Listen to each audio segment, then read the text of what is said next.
Salah satu kisah Natal yang paling menarik adalah kisah orang Majus datang dari timur. Di dalam Matius pasal 2 ayat 1 sampai ayatnya yang ke-12, kisah itu dikisahkan oleh Matius. Tetapi memahami orang Majus datang dari timur dituntun oleh bintang sepertinya tidaklah demikian tertulis di dalam teks. Hal itu dapat kita ketahui dari Matius pasal 2 ayat 2. Kami telah melihat bintangnya di timur, kata orang Majus itu. Mereka datang dari timur ke Yerusalem, berarti mereka berjalan dituntun oleh apa? Dituntun oleh tujuan. Mereka mencari raja orang Yahudi. Maka mereka mencari jalan ke daerah orang Yahudi. Dan itulah sebabnya mereka tersesat ke istana Herodes. Karena mereka berpikir sebagai seorang raja orang Yahudi, dia harus lahir di istana. Tetapi ternyata dia tidak lahir di istana. Dia lahir di Betlehem.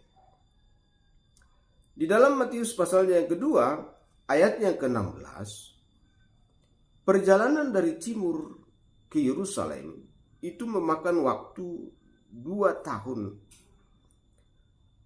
Lalu ia menyuruh membunuh semua anak di Betlehem dan sekitarnya, yaitu anak-anak yang berumur 2 tahun ke bawah, sesuai dengan waktu yang diketahuinya dari orang-orang Majus itu. Jadi orang Majus berjalan dari timur ke Yerusalem memakan waktu 2 tahun.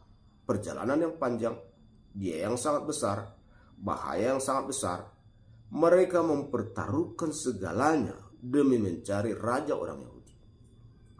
Orang-orang Majus adalah orang-orang bijaksana di kerajaan Persia, di mana pandangan dan pendapatnya seringkali ditanyai oleh raja.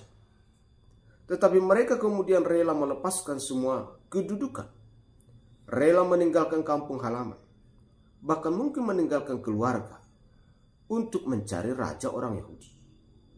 Pengorbanan mereka menunjukkan mereka bukanlah orang Majus seperti yang dipahami banyak orang, bahwa mereka ahli nujum, mereka orang kafir. Sepertinya itu tidak tepat, tafsiran yang kurang tepat. Karena perbuatan mereka menunjukkan mereka bukanlah orang Majus seperti yang dipahami oleh orang banyak.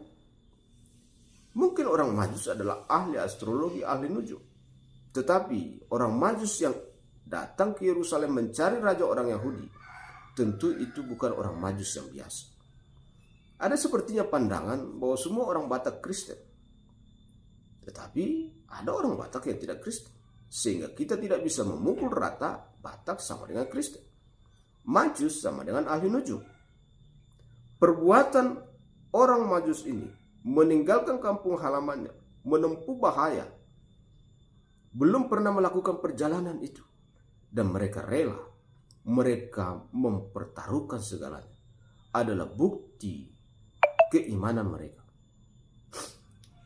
Di dalam ayatnya yang ke-9, setelah orang Majus itu diberitahukan bahwa ternyata tempat kelahiran itu bukan di istana di Yerusalem, tapi di Betlehem, kita membaca kemudian dalam ayatnya yang ke-9, setelah mendengar kata-kata raja itu, berangkatlah mereka dan lihatlah bintang yang mereka lihat di timur itu.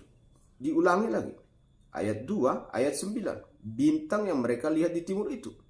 Jadi bintang itu hanya nampak ketika Kristus lahir, dan sekarang bintang itu nampak kembali setelah mereka sampai di Betlehem, menunjukkan di mana rumah anak itu berada. Maka bersukacitalah mereka. Lalu mereka masuk ke dalam rumah itu, sujud menyembahnya, mempersembahkan emas, kemenyan, dan mur. Suatu pengorbanan yang sangat banyak. Lalu kemudian persembahan yang sangat banyak. Ini menunjukkan betapa berartinya yang lahir itu bagi mereka. Mereka rela membuang segala yang lain demi menemukannya. Dan mereka tidak menyesalinya. Karena dikatakan dalam ayatnya yang ke-12, maka pulanglah mereka ke negerinya melalui jalan lain dengan sukacita. Orang Majus tidak dituntun oleh bintang. Dia dituntun oleh tujuan menentukan jalan. Jadi menetapkan tujuan adalah pokok utama dalam hidup ini. Orang-orang yang sudah menetapkan tujuannya di dalam Tuhan, jalan hidupnya menuju kepada Tuhan. Amin.